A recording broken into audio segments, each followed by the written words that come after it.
Aider les milliers de migrants piégés à la frontière entre la Pologne et le Bélarus sans légitimer le régime du président Loukachenko.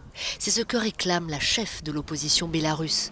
Svetlana Tikhanovskaya appelle les dirigeants européens à ne pas dialoguer avec le président bélarusse et s'étonne des récents échanges avec la chancelière allemande.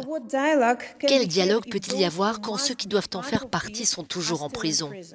Quel dialogue pouvons-nous avoir quand des personnes sont détenues et torturées quotidiennement dans les prisons du KGB ? Le véritable dialogue ne peut commencer qu'à partir du moment où tous les prisonniers politiques seront libérés et où la violence prendra fin. De son côté, Alexandre Loukachenko s'en prend à l'Union européenne. Il l'accuse de refuser de discuter le sort des migrants et surtout de les accueillir sur son territoire. Il en appelle à l'Allemagne.